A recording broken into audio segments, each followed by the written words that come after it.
Welcome to the Sold Sistas podcast. I'm your girl Latrice. I'm Future. And we are the Sold Sisters.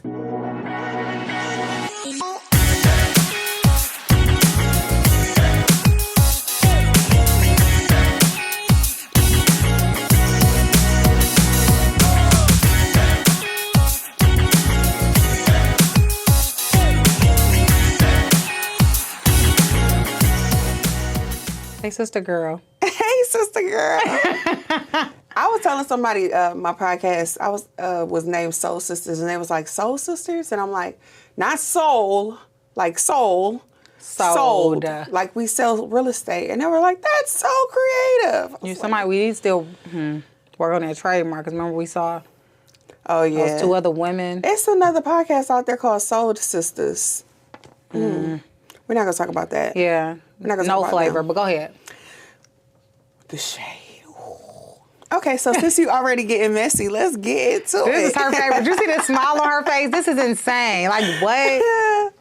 Okay, so today we are going to talk about DPA, aka down payment assistance.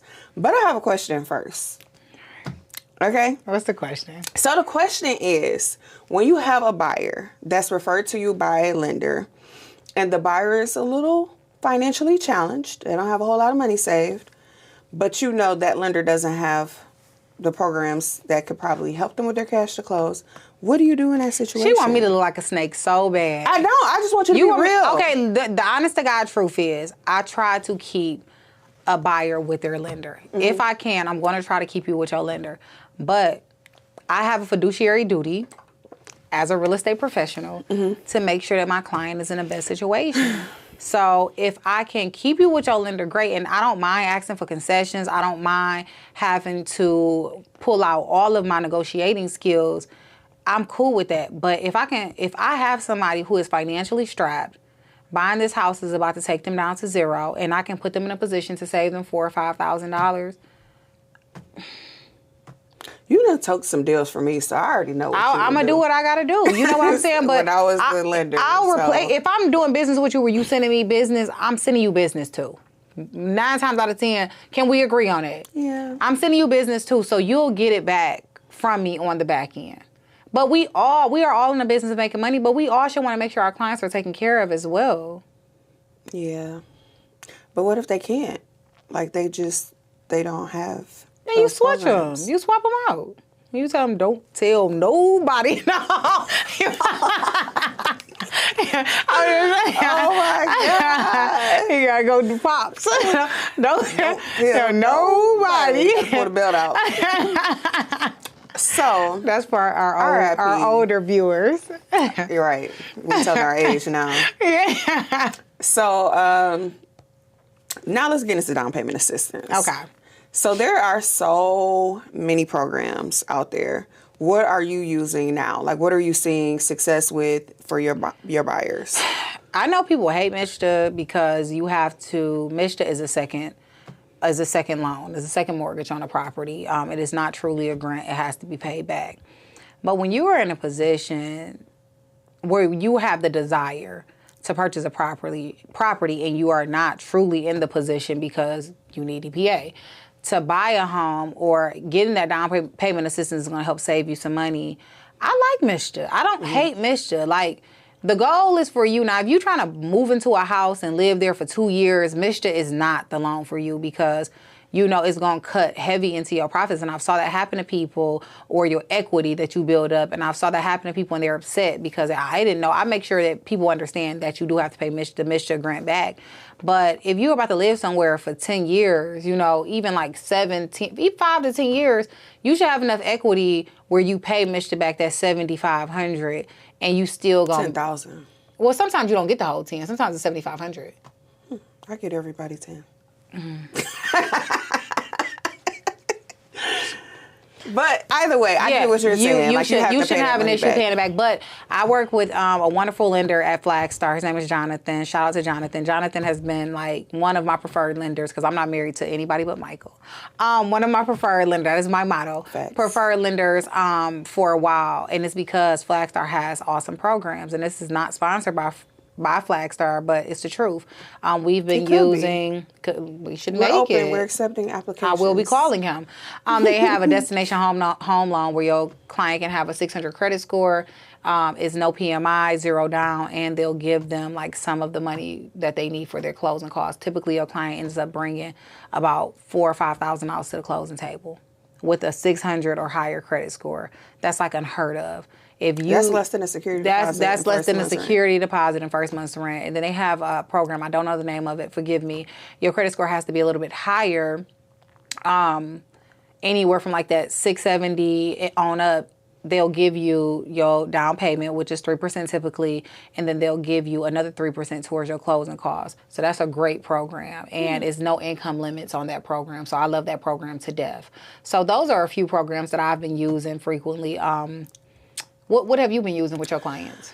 So lately, I've been tapping into this grant program. It's with...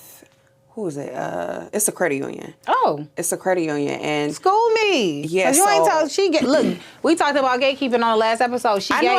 We was going to have this conversation. So I actually, what's crazy is some of my mortgage clients, like I've been actually like, hey, like MSHDA is great, you know. I always recommend MSHDA. It's not my favorite, but it does what it needs to do. It does. And if you're renting and you don't have the funds that you need to close, MSHDA is a great program in Michigan. Yeah. Where you can, take advantage of that money. It is a lien or a silent second or whatnot, but if you need the money, you need the money. It is what it is. Yeah. So that's where I had a couple of my clients. I had them with lenders that were providing MSHDA, including myself as a mortgage lender. But once I heard about this program... What's this program? I'm so excited. It's crazy. It's a grant, but it's like free money. It's not a silent second. It's not That's how it is with them two programs I just told y'all about Flagstar. Tell me more. So I had a client, the closing that I just had last month. Okay. I want to say she got like $15,000. And that wasn't with MSHDA. How hard is it, though? It's not hard at all. Because I know like with those two programs with Johnny. You have to meet not even 80%, like 120% AMI. So like your median income, as long as you aren't just like balling out of control, right? You will qualify. And in most cases, you cannot be balling out of control to get down payment assistance. Like that's what's unique about that other program, where it's like it's no income limits. Yeah, we have to talk about it. We need to talk about it. But what majority of, and I've had to have this conversation with your client. Have you had that conversation about like you can't qualify for down payment assistance, but it's really a good thing because y'all make too much money. Yeah. Like down payment assistance is typically reserved for people who are not balling out of control. And it's a blessing not to need down payment assistance because that means that you are in that, you are in that higher median where you are making a good amount of money, too much money. I have a client right now. They be so upset that they not in need. Looking somewhere between like $350, $400. And I had to have that conversation, like, you not going to qualify for down payment assistance. Now, don't get me wrong. There are some lenders that do have down payment assistance programs with no income limit. Right. But then you're looking at... Sorry. I thought I hit it off. So there are some lenders that will approve you for down payment assistance with no income limit. But then your interest rate is like at 8%. Right. And the rates now are closer to 5s and 6s. Yeah, we in the 5s. So it's no such thing as it's not free money unless it's a grant and you're going through that credit union. Like that's free money. The rates are low. I mean, I got a client right now buying a $205,000 house in Roseville. I negotiated for the seller to take care of the roof, so he's walking into a new roof. I'm doing a commercial. I'm going to just do a commercial like, you get a roof, you get a roof. Look, go on and do this commercial now. Look. Everybody gets a roof. You can chop and screw it. To be a realtor. Right. But, we negotiated a roof, and he's getting that grant, and he's bringing like $700 to closing. That's a blessing. I'm like, you can't even go and get into a rental for $700. No. Like, on average, you're going to spend $4,000 to get into a rental property. And that's really the conversation with your clients. It's money out there. There is money out there for you if you want to purchase a property, and you don't have to have a 750 credit score, and you don't have to you can make some money. You don't have to be like struggling or on the lower end of like, you don't have to be lower income. You can be lower income and qualify for something, but it's just not reserved. Now, you can't be balling out of control. People who make $300,000 a year, you do the math on how much money they make in a month. They feel like you don't need down payment assistance. You make what you need for a down payment in that month. But if you want to buy a house, there are ways, and me and Latrice are very creative. Like, I done made buku's money just allowing people, just not me allowing, just showing people that they have the ability to become a homeowner because they were a little bit, naive to what the process looks like. You just got to be strategic and put it together. So my client that is looking in that like 350, 400 range, when I broke everything down to her, and she was just like, you know what, I'll just reserve the funds for the people that need them. Aww, and I was like, that's so sweet. But that's who it's for. For real. That's what those programs are for. So when I'm running to clients that can qualify for those programs, I'm encouraging them to take advantage of them, especially if it's a grant. If it's a grant and you don't have any stipulations, some programs you have to stay in the house a certain amount of time. You can't rent it out or you can't sell it. I mean, there's all kind of stipulations. And I've seen even deed restrictions where you can't even do like a cash out refinance or anything. That's crazy. But so the one deal that I was telling you about, the house sold, my client bought the house for $40,000. The house appraised for $180,000. Why didn't we buy that house? It was like because she was renting it, she got first dibs. So I remember it was the toilet seat. You know how like some of us with the thicker thighs, your toilet seat gets to shifting a little bit. Yeah. And she was like, can you negotiate and have them fix the toilet seat? I was like, girl, I'll fix the toilet seat for you. I'm not about to ask them. Your house just appraised for $180,000. That's a blessing. And you're buying it for $40,000. That's a blessing. That one did have a deed restriction because they don't want people just taking the equity out immediately. Right. When they're trying to put them in position so that they don't have a large payment. Right. So, but it's all kind of programs out here. And even if you don't qualify for a program, even though this episode is about down payment assistance, if you have a real estate agent who is versed and equipped, we can make you feel like you got down payment assistance. Because I have a client now who's pre-approved and she didn't qualify for anything. Her credit score just went up. So she may qualify now, but she's like, well, I just want to wait. And I'm just like, the time is now. The time is now if you want to buy a house because the market is soft for buyers where we are able to negotiate. And for a long time, buyers, if you wasn't Trump tight, you were getting kicked around in this market. And now it's like, it's y'all time to shine.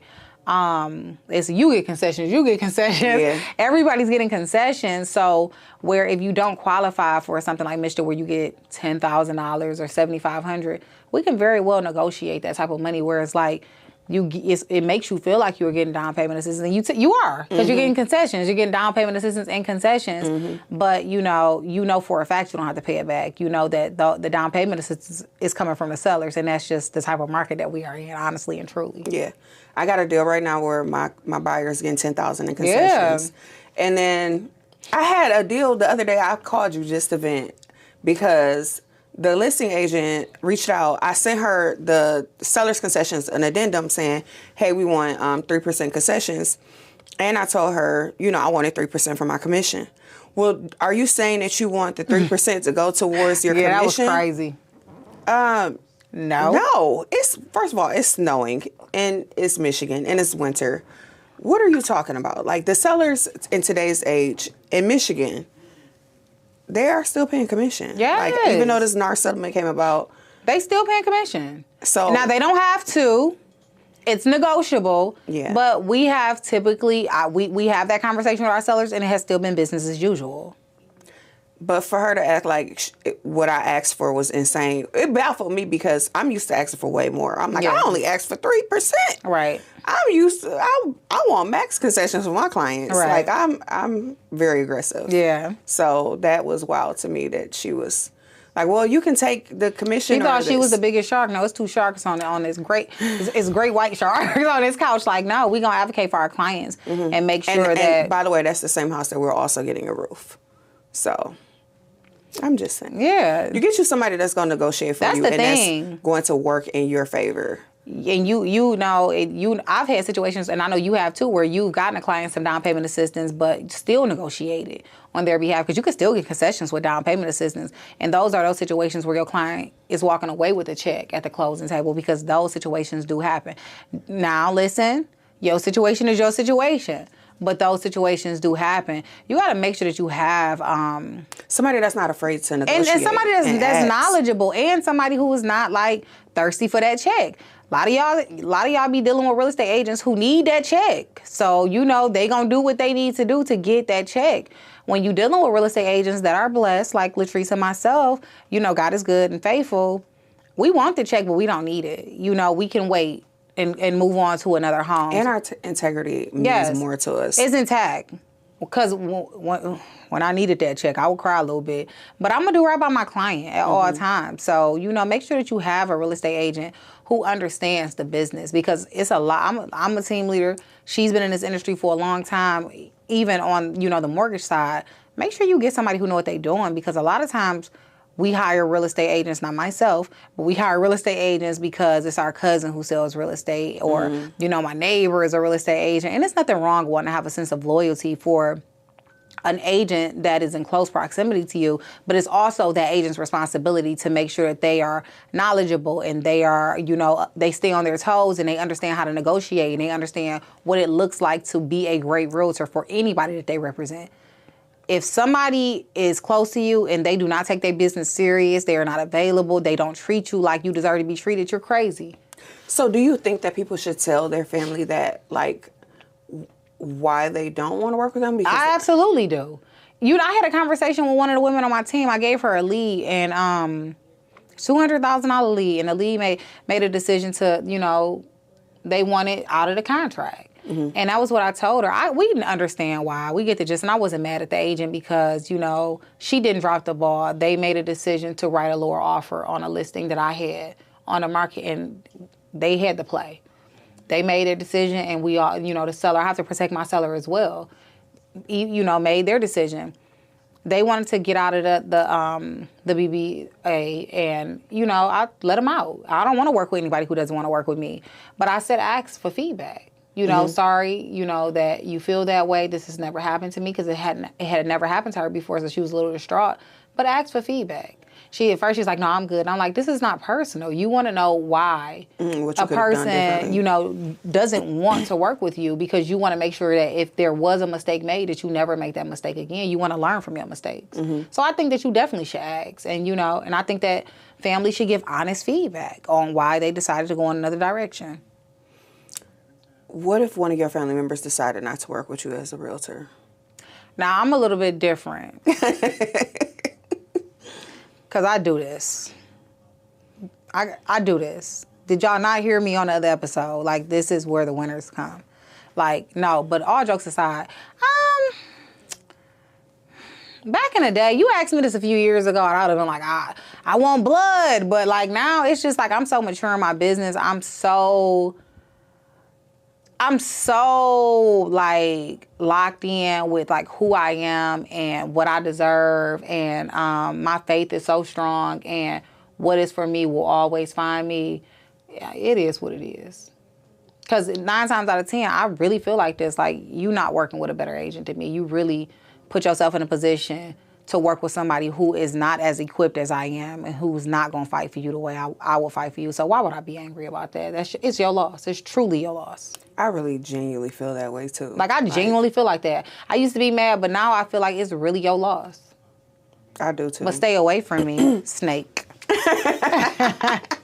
I have one, I would say, like, nobody in my immediate family, right, to my knowledge, has used anybody else. Just because I'm the person at the family reunion that is passing out cards. Like, if you don't know that I sell real estate, right, where have you been? Right. Because I'm constantly, we have a karaoke party. I'm going to make that announcement before I start singing my song. I know that's right. Like, you're going to know. So, and I feel like I operate with integrity, and I take really, really good care of my clients. You do. So I genuinely feel like if you don't work with me, it's really your loss. Like, my clients, they can come to me in any shape. Like, I literally have done it all.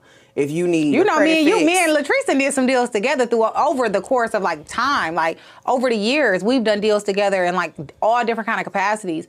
Like we know, like we fight for our clients. Latrice I told y'all another one. Latrice is gonna wrap around that chain, around that client, that safe, that's sinking herself, and be like, pull, we gonna swim to the top. I'll be like, it's a sinking. Pull, no, I got it, future. Like, we really go to bat for our clients. We gonna figure it out. And then even like with the negotiating the roof, like having the contacts and the resources to be able to make sure that the deal works out. Or even after you close and some stuff come up, just because that's what happens. Things do happen. Having somebody who's gonna pick up the phone for you, because there's some people that's gonna ignore you after they get their money. Yeah. Having somebody that's not scared to have a conversation, because sometimes people just want to be heard.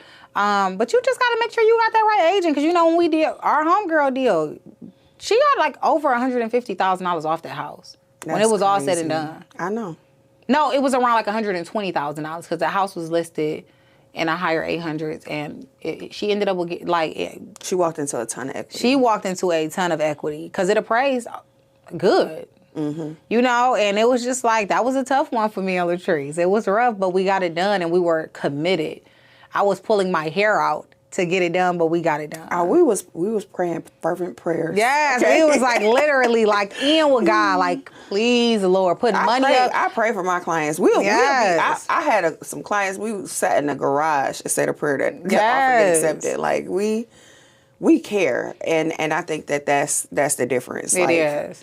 We genuinely care about our clients and making sure that we go to bat. Like, our loyalty is with our clients. It's with our client. It's the opposite side. Or getting that check. That's just a byproduct of what we do. Like I said, everybody want to get paid for whatever they do, but we want to take care of the client. Even when I have my buyer's consultations, it's just like, what can you afford? And I didn't have some real conversations like, hey, you can afford a little bit more than that, and they've agreed.